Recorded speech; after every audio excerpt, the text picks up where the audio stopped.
Hello guys, ayan, good morning everyone. So for today's video ay tara at samahan niyo po ako magluto nitong ating pinritong talong sa itlog at meron din tayong ginisang sardinas na maraming sibuyas. Syempre pipigaan natin yan ng kalamansi at syempre hindi mawawala yung ating garlic fried rice. Naku, tara na at samahan niyo po ako magluto and enjoy watching na rin po. Ayan, kayo po ba guys, ano po ang lunch niyo today? Ayan, dahil medyo nag-crave ako ng sardinas saka nitong ating talong. Siyempre, favorite natin yan guys. Kaya, ayan yung aking niluto today. At siyempre, medyo matagal pa yung ating sahod. Ayan, tipid-tipid muna tayo guys. Ayan, so kung bago pa lang po kayo sa aming page, ayan, wag niyo po sanang kalimutan mag-like at follow para palagi po kayong updated sa aming mga bagong video na i-upload. So, ayan na nga at nagpainit na tayo dyan ng kawali at naglagay na tayo ng mantika at pagkatapos ay ipiprito na natin dyan yung ating talong.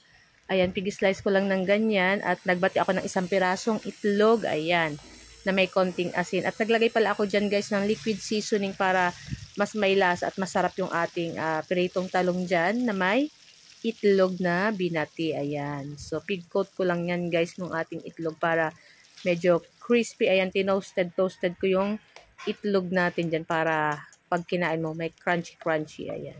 So after nyan guys, ayan, sa panibagong kawali, ayan, nagisa uli ako ng bawang at itong ating sibuyas. Ayan, gumamit ako ng 2 pirasong medium size na sibuyas at ang gagamitin natin dyan na lata na sardinas is Saba sardines. Kasi guys, malalaki yung sardines niya, talagang malasa. Ayan, makikita nyo matataba yung sardinas niyan.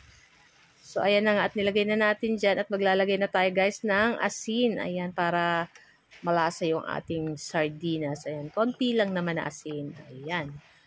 At pagkatapos yan, mga ilang minuto lang guys, ay luto na rin yan. At papatayin na rin natin yung apoy at mag-start na tayong magluto nitong ating fried rice. Dun sa ating kawaling pinaglutuan ng ginisang sardinas, hindi ko na guys hinugasan para may lasa pa yung ating gagawing garlic fried rice, may lasa pang sardines kasi masarap naman po itong ating sardines. Ayan, so after niya nilagay na natin dyan yung ating kaning lamig o yung ating bahaw or yung ating leftover na kanin. Ayan, nako, talagang ang sarap po ng ganito.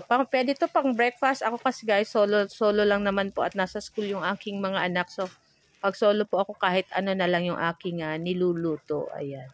So, ayan na nga at naglagay ako ng konting oyster sauce para mas masarap yung ating garlic fried rice. Ayan, after nyan at ready na rin ako guys kumain. Tara at samahan niyo po ako. So, syempre hindi mawawala yung ating kalamansi. So, napakasarap nitong aking lunch. Ayan. Pag solo ka po talagang kahit ganito lang yung ulam mo, nako, napakasarap nito. At syempre medyo nagtitipid tayo today kasi medyo matagal pa yung ating sahod. Ayan, so kahit ganito lang yung ulam naman natin is napakasarap naman po nito. At saka minsan nakakamiss din pong kumain ng sardinas.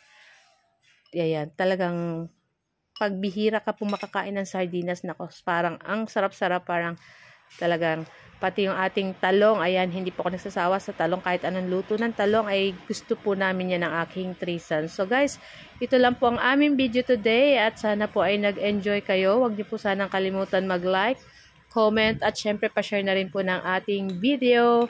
So guys, tara na, kainan na. Happy lunchtime everyone. Ayan, sa mga papasok po sa kanilang mga sa opisina, sa papasok sa trabaho, ayan, ingat-ingat po kayo at lagi magdala ng payong kasi sobrang init po ng panahon. At syempre magbaon din kayo guys ng tubig para hindi kayo mauhaw kasi syempre po mainit yung panahon. So guys, ito lang po ang aming video today. See our next video again.